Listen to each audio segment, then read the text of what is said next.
من التزم السلفية حصل الخير كله وحصل أجرا عظيما وفيرا كبيرا، لأنه لزم هدي رسول الله صلى الله عليه وآله وسلم.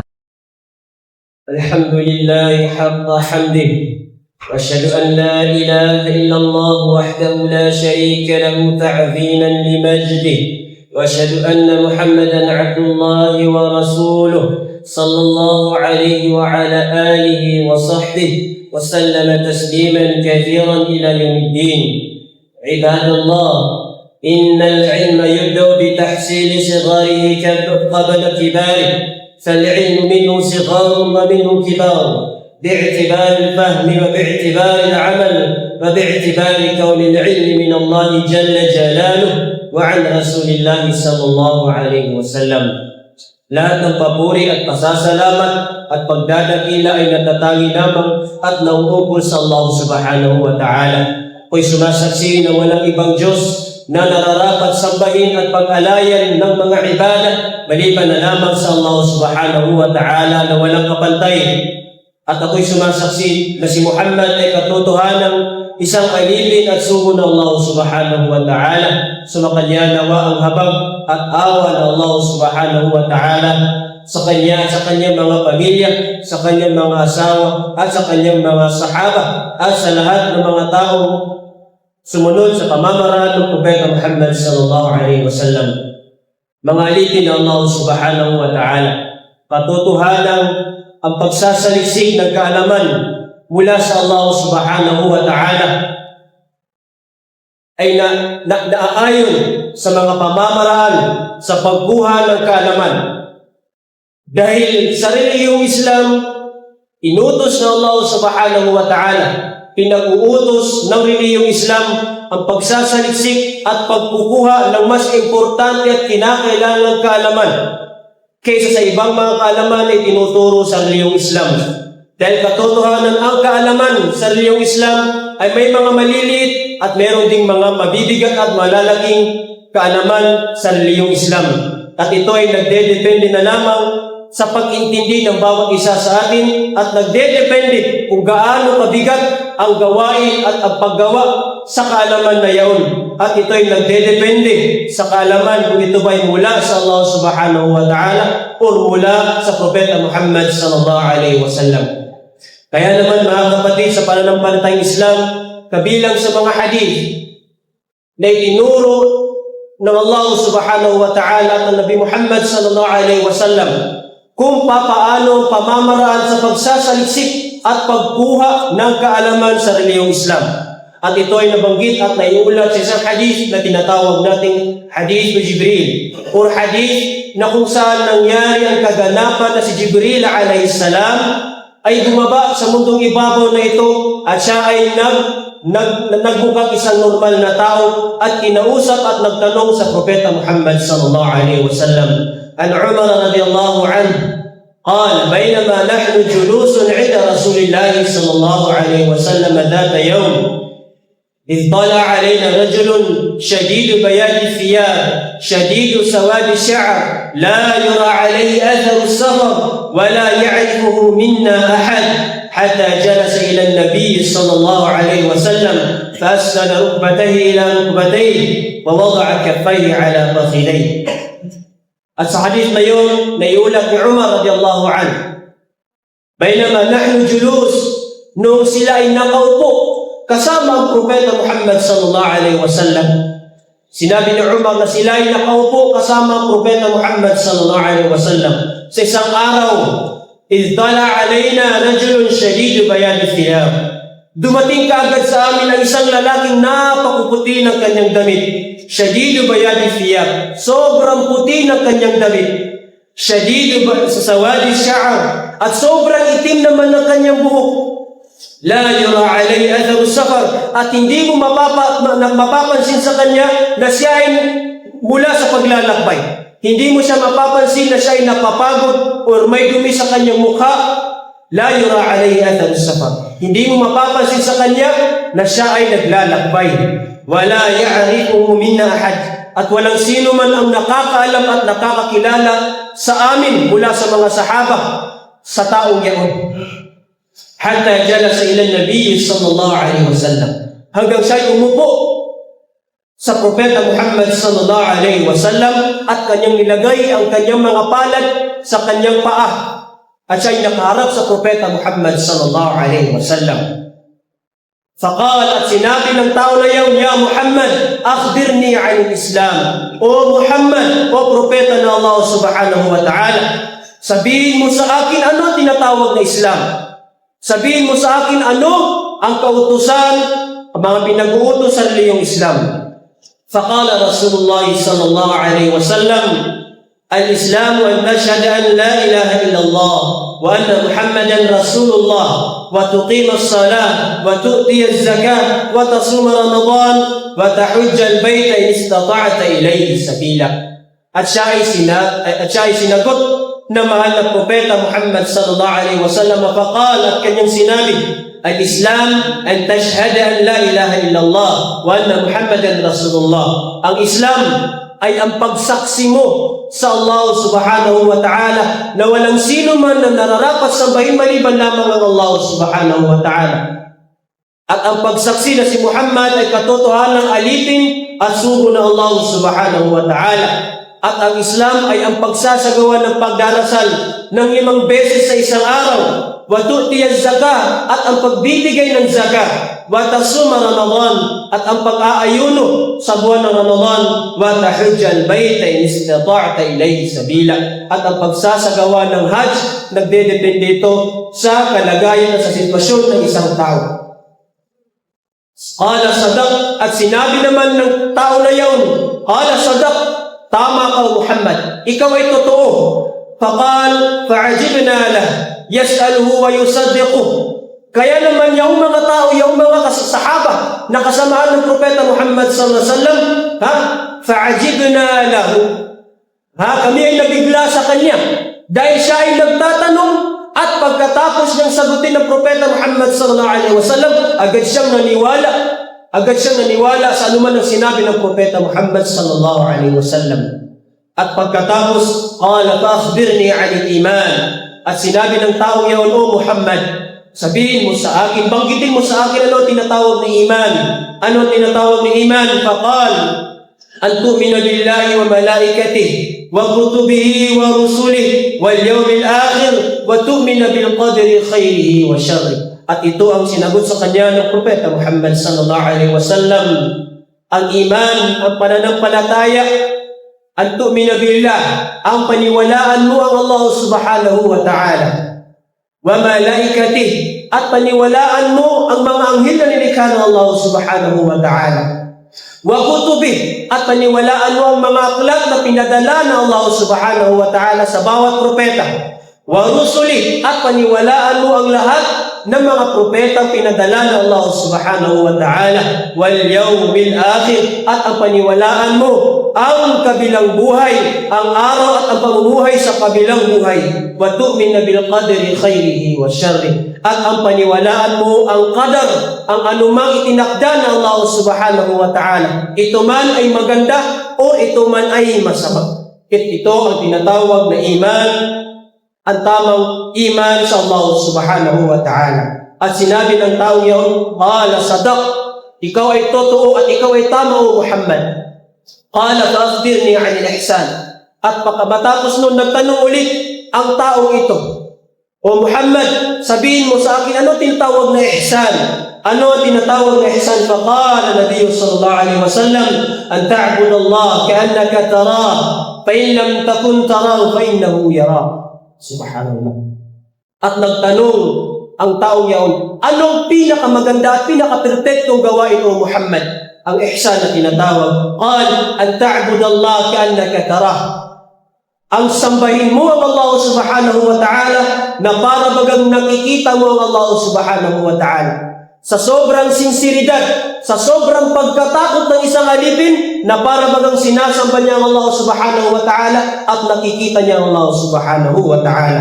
Fa in lam takun tarahu fa innahu yara. Dahil katotohanan, walang sino man sa atin ang kayang makita ang Allah subhanahu wa ta'ala. Subalit fa innahu yara. katotohanan ng Allah subhanahu wa ta'ala ay nakikita tayo. Ito ang mga katanungan na itinanong ng taong yaon. Qala fa'akhbirni 'ani as-sa'ah. At sunod na kanyang katanungan, O Muhammad, sabihin mo sa akin, kailan maguguno ang mundong ibabaw na ito? Kailan mawawasak ang dunya, O Muhammad? Qal, man mas'ulu 'anha bi'a'lama min as-sa'il. Sinabi naman ng propeta Muhammad sallallahu alaihi wasallam, ang taong nagtatanong sa akin na ito ay mas may alam kaysa sa taong kanyang tinatanong. Dahil alam ng propeta Muhammad sallallahu alaihi wasallam na ang taong nagtatanong sa kanya ay ang propeta ang Jibril alaihi salam. Alam ng propeta Muhammad na ang taong dumating sa kanila at ang nagtatanong sa kanya ay mismo si Jibril alaihi salam. Kanyang sinagot sa tanong ni Jibril alaihi salam, kailan maguguno ang mundong ibabaw na ito? Sinabi ng propeta Muhammad sallallahu alaihi wasallam, katotohanan ang taong nagtatanong ay may mas alam pa kaysa sa taong kanyang tinatanong. Subhanallah.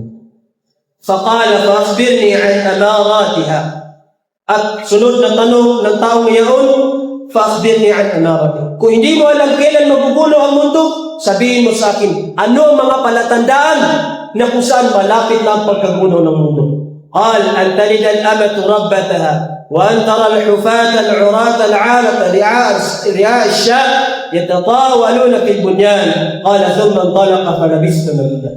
At sinabi at nagbigay ang propeta Muhammad sallallahu alaihi wasallam ng dalawang karakteristik, dalawang katangian na kung saan malapit na ang pagkagunaw ng mundo. At sinabi ng propeta Muhammad, an talida al-amatu rabbataha. Ang ipapanganak ng isang alipin na babae, ang anak na kung saan ito mismo ang kanyang magiging leader, magiging pangulo, magiging bossing. Subhanallah. May mga ulama na nagsasabi patungkol sa explanation ng hadith na ito, na kung saan manganganak ang isang aliping babae, na kung saan ang kanyang anak ay ang kanyang magiging hari. Ang nanay ang siyang susunod sa anumang utos ng anak na ito. At may mga ulama, may maraming mga explanation ang mga ulama dito. At kabilang sa explanation, sinabi ni Sheikh Salih Al-Fawzan, rahimahullah, nangangahulugan lamang ito sa sobrang pangit ng pag-uugali ng kanyang anak. Sa sobrang pangit ng pag-uugali na pinapakita ng anak sa kanyang mga magulang. Sa anumang kagustuhan ng anak na ito ay ibibigay ng kanyang nanay, ibibigay niya ng kanyang mga magulang. At iba pang mga paliwanag ng mga ulama. So ito'y kabilang sa mga palatandaan na malapit na ang pagkagunaw ng mundo. At nangangahulugan din na pagdating sa paglapit ng pagkagunaw ng mundo, isa sa mga palatandaan, ang mga pangit na mga pag-uugali na lumalabas sa mga bata, lumalabas sa mga bata o sa ating mga anak. Subhanallah. Kaya wajib sa mga magulang, ito ay wajib sa mga bawat magulang ang pagtarbiya sa kanilang mga anak, babae man ito o lalaki. Wajib sa mga magulang ang ayusin nila at itarbiya nila ang kanilang mga anak sa pamamaraan ng riyong Islam. At kabilang sa mga katangian na sinabi ng propeta Muhammad sallallahu alaihi wasallam na malapit na pagkagunaw ng mundo, antara al-hufata al-'urata al-'alata ri'a ash-sha' yatatawaluna fil bunyan. Sa pinakamalapit itong kahulugan, sila yung mga taong tinatawag natin sa Arabic na mga Badu o mga Badawi, na kung saan darating ang mga tao na yung mga taong taga-bundok sa Saudi Arabia, sila na yung mismong magtatayo ng mga matataas na mga building. Matataas na mga building, sila ay magkukuntisan. Sila ay magpapataasan ng mga building. Subhanallah.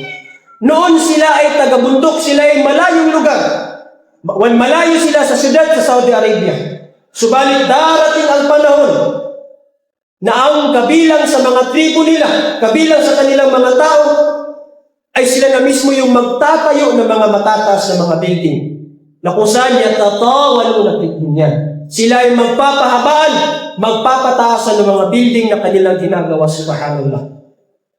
Faqala thumma intalaqa falabistu maliya. At pagkatapos nun, ang taong nagtatanong ay umalis na. Thumma intalaq, at siya umalis, falabistu maliya. At ang propeta Muhammad sallallahu alaihi wasallam ay nanatili sa kanilang lugar.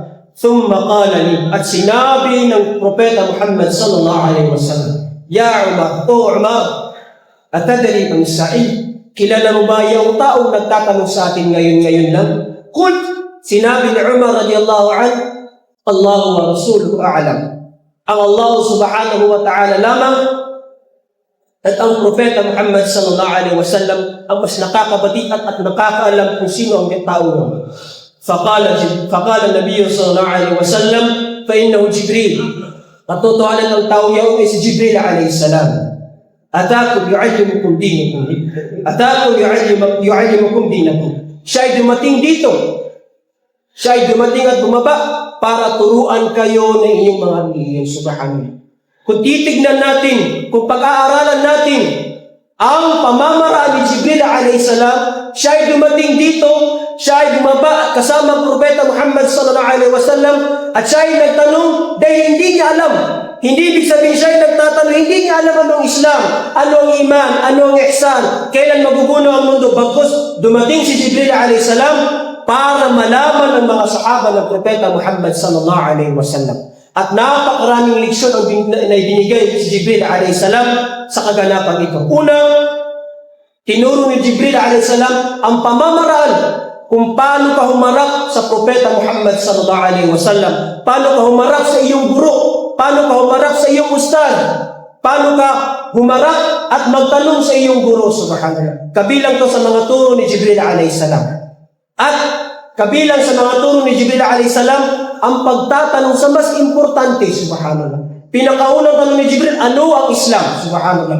Karamihan sa mga tao ngayon, subhanallah, sobrang dami ng alam, sobrang ganda ng itinuturo, sobrang lalim ng mga itinuturo, pero patungkol sa mga basic, patungkol sa mas importante mga bagay, hindi nila alam.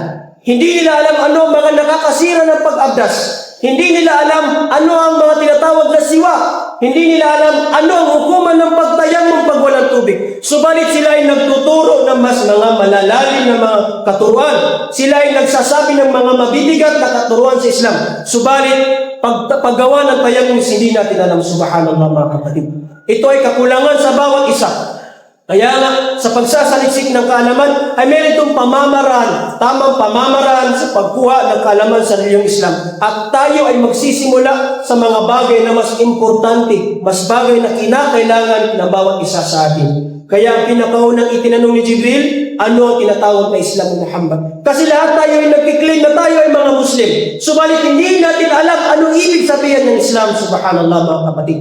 Kaya tayo ay mag-reflect sa ating mga sarili. So, kabilang lamang to sa mga turo na dala-dala ni Jibril alayhi salam bilang turo sa mga sahaba at hanggang sa ating mga sarili. Wa qulu ma tasma'un wastaghfirullah li wa lakum wa li sa'iril muslimin min kulli dhanbin wa khati'ah.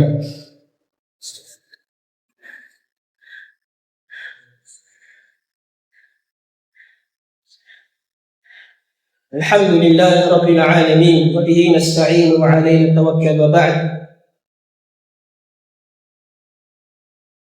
One day, the Prophet sallallahu alaihi wasallam was sitting with his companions, the Sahaba, and a man, Jibril alayhi salam, whom the companions did not know, came and sat down by the Prophet and asked some questions. Jibril alayhi salam asked some questions. Then the Prophet sallallahu alaihi wasallam told him and said to him that Islam is to bear witness that none has the right to be worshipped but Allah alone, and Muhammad sallallahu alaihi wasallam is the messenger of Allah subhanahu wa ta'ala. And Islam is to establish the prayer, and Islam is to pay the zakat, and Islam is to fast in Ramadan and to make pilgrimage to the house if you are able to do so. And Prophet Muhammad sallallahu alaihi wasallam told also Jibril alayhi salam that Iman is to believe in Allah and to believe His angels and the books and the messengers and the last day, and to believe in the divine decree, in the qadar. And Prophet Muhammad sallallahu alaihi wasallam told him that this ihsan is to worship Allah as if you can see Him, and even though you cannot see Him, He most, Allah subhanahu wa ta'ala, certainly sees you. And the Prophet sallallahu alaihi wasallam informed him of some signs of the hour. Then the Prophet sallallahu alaihi wasallam asked Umar radiallahu anhu, Umar, if he knew who was the man, and Umar radiallahu anhu said, Allah and His Messenger knows best. And the Prophet sallallahu alaihi wasallam said, that was Jibreel alayhi salam. He came us to teach you your religion. هذا حديث عظيم سماه بعض أهل العلم أم السنة. يعني كما في القرآن أم القرآن فهذا الحديث أم السنة. Ang hadith na ito mga kapatid, ang pangalawang hadith na matatagpuan natin sa compilation na tinatawag na 40 Hadith of Imam Nawawi. Ito ang pangalawang hadith na ating mababasa at matatalakay sa akhlaq na ito na kung saan ito'y naipon ni Imam An-Nawawi rahimahullah. Fahada hadithun azim. Ang hadith na ito ay dakilang hadith, subhanallah, na kung saan iilan sa mga ulama na tinawag ito ng nanay-ina ng mga sunnah. Dahil sa Quran, meron tayong tinatawag na Ummul Quran, nanay, inay ng mga Quran, at ito ang Suratul Fatiha. At ganun na din sa mga hadith. Ang hadith ni Jibril na tinatawag ng iba sa mga ulama na Ummus Sunnah, o nanay o ina ng mga hadith ng mga sunnah. Lianna jami'a sunnati ta'udu ilay. Dahil lahat ng mga pamamaraan, lahat ng mga pamamaraan ng Propeta Muhammad sallallahu alaihi wasallam ay babalik sa hadith na ito. Babalik sa hadith na ito ang hadith ng Jibril. ففيه بيان العقيدة والعقيدة مبنية على أركان الإيمان الستة. Na kung saan ang hadith na ito ay nagtuturo sa atin ng tamang akida, tamang paniniwala sa Allah subhanahu wa ta'ala, na kung saan ipinaliwanag dito ang tamang akida na Ahlussunnati wal Jama'ah. Na kung saan ang akida ay meron itong 6 na rukun, meron itong 6 na haligi na ibinanggit ng Propeta Muhammad sallallahu alaihi wasallam sa hadith na ito. Wa fi bayan al-sharia wa dhalika bi dhikri arkan al-islam al-khamsa. At nabanggit din dito ang mga sharia na kung saan nabanggit ng Propeta Muhammad sallallahu alaihi wasallam ang imang haligi ng reliyong Islam. Wa fi dhikru al-ghaibiyat wal amarat. At nabanggit din dito ang mga palatandaan kung kailan madarating sa atin ang pagkagunaw ng mundo. Bal qabla dhalika fi dhikru adab as-suluk wal ibadah. At nabanggit din dito ang ilan sa mga magagandang kaugalian, magagandang mga ibada na nabanggit sa hadith na ito. Wa hadha al-hadith ya'udu ila hijab as-sunnah. Kaya naman ang hadith na ito ay dakilang hadith na kung saan ang lahat ng sunnah ay babalik sa hadith na ito. Allahumma a'izz al-islam wal muslimin. اللهم اعز الاسلام والمسلمين ودمر اعداءك اعداء الدين وارحم عبادك المؤمنين. اللهم اغفر لنا ذنوبنا ولوالدينا وارحمنا وارحمهم كما ربونا صغار. ربنا ارنا الحق حقا وارزقنا اتباعه وارنا الباطل باطلا وارزقنا اجتنابه. اللهم اغفر لنا ذنوبنا ولوالدينا وارحمنا وارحمهم كما ربونا صغارا. ربنا اغفر لنا ولوالدينا وارحم عبادنا يا الله يا ارحم الراحمين. ربنا آتنا في الدنيا حسنة وفي الآخرة حسنة وقنا عذاب النار وقنا عذاب النار وقنا عذاب النار وادخلنا الجنة مع الأبرار برحمتك يا أرحم الراحمين. والحمد لله رب العالمين. أقم الصلاة إن الصلاة تنهى عن الفحشاء والمنكر.